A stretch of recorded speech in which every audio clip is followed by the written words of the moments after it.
تبلیغ والے کیا خاندانی مثال دیتے ہیں. یہ گوروں کے پاس یہ موٹیویشن کی چیزیں آپ کو نہیں ملیں گی.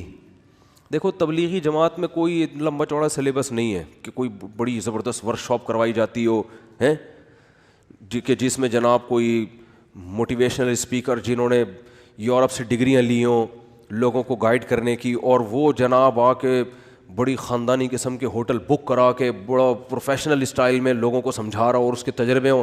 ایسا کچھ بھی نہیں ہے. لیکن موٹیویشن ایسی خاندانی ملتی ہے کہ ایک آدمی سال کی جماعت میں امیر بن کے مینیجر بن کے جاتا ہے بغیر تنخواہ کے. ایک سال مختلف قوموں کے مختلف ڈیزائن کے مختلف عمر کے لوگوں کو مینیج کر کے ان میں لڑائی نہ ہونے دینا, اور پورے سال کے بعد وہ واپس تمیز سے گھر آ جاتا ہے. 4 آدمیوں کو آپ ذرا 3 دن کے لیے بٹھا دو, پھڈا نہ ہو تو میرا نام بدل دینا, چاہے کتنے ہی پڑھے لکھے ہوں. کھانے پہ الگ پھڈا ہوگا ان کا, آج یہ پکے گا وہ کہے گا یہ نہیں پکے گا, اب تو آرڈر نہیں چلا, ہوتا ہے لازمی ہوگا. یہ تو اس لیے نہیں ہوتا کہ جب پھڈے کا ٹائم آتا ہے تو ہم جدا ہو جاتے ہیں نا, بیٹھے گٹر کے ڈھکن پہ 2-4 گپ شپ لگائی بات کی. پھڈا ہونے سے پہلے ہی کیا ہو جاتے ہیں الگ. 3-4 دن کسی کے ساتھ رہو, ایک ہدف ہو تو آپ دیکھو چھوٹی چھوٹی باتوں پہ جھگڑے شروع ہو جائیں گے آپ کے, چھوٹی چھوٹی باتوں, کھانے پہ جھگڑے شروع ہو جائیں گے. بہت دیکھیں ہم نے, 1 سال کی جماعت ہوگی, پیدل جماعت ہوگی, گرمیاں ہوں گی, گاؤں دیہاتوں میں لاکھوں پتی. امریکہ سے آیا ہوا آدمی بلوچستان کے پسماندہ علاقے میں ٹوٹے پھوٹی مسجد میں قیام کیا ہوا ہوگا, اس نے لوٹے سے استنجا کر رہا ہوگا, وہ ٹیشو سے پھر بھی بہتر ہے, بہرحال لوٹے سے کیا کر رہا ہوگا, استنجا کر رہا ہوگا. تو یہ موٹیویشن کہاں سے ملتی ہے ان کو بھائی؟ اس میں کیا الفاظ ہیں؟ 2-4 چھوٹے چھوٹے لفظ ہیں جو اسلام نے دیے ہیں اور وہ یاد کیے ہوئے. اسلام نے کیا کہا ہے بھائی؟ بدگمانی مت کرو, مثبت سوچو, یہ کہا ہے نا.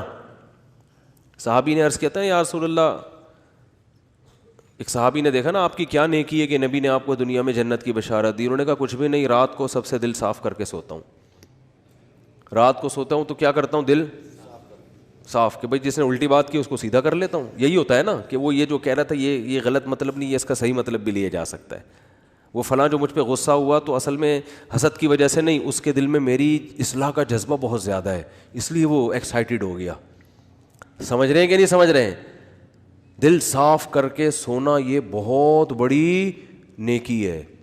تو وہ کتنا زبردست لفظ تبلیغ والے بولتے ہیں, پازیٹیو کوشش کرتے ہیں نا. آپ سوچو کہ بھائی بڑے کا ادب اس لیے کیا جائے کہ اس کی نیکیاں آپ سے زیادہ ہیں, اس کی زندگی زیادہ ہے تو اس کو زیادہ نیکیوں کا ٹائم ملا ہے, تو غالب یہی ہے کہ نیکیاں اس نے آپ سے زیادہ کی ہوں گی. چھوٹے پہ شفقت یہ سوچ کے کی جائے کہ اس کے گناہ آپ سے کم ہیں. کیا ہٹو بچوں مثال ہے یا نہیں بھائی؟ وہ ہم پتہ کیا کہہ رہے ہوتے ہیں, یہ چھوٹا ہے اس کو کیا پتہ, میری نمازیں بھی اس سے زیادہ, میری زکاتیں بھی اس سے زیادہ, یہ تو بھی بچہ ہے کل کا, ابھی تو اس نے کوئی قربانی دی نہیں ہے, میں نے ماں باپ کی خدمت بھی اس سے زیادہ کی.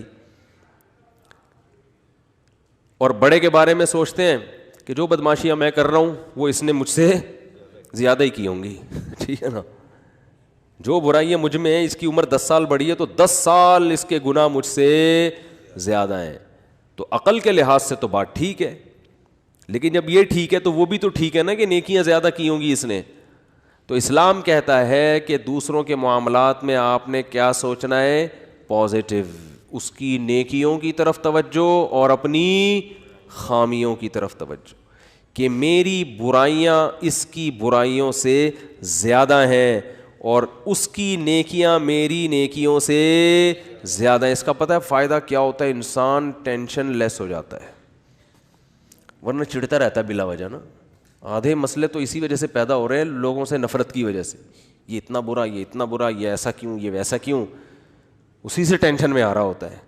تو اپنے آپ کو اتنا نیک سمجھنے کی ضرورت ہے ہی نہیں. کہتے ہیں کہ عزت ایسی چیز ہے جس کے حصول کی کوشش جس نے کی ہے نا اس کو نہیں ملی کبھی بھی, جس نے کوشش نہیں کی اس کو بہت مل جاتی ہے.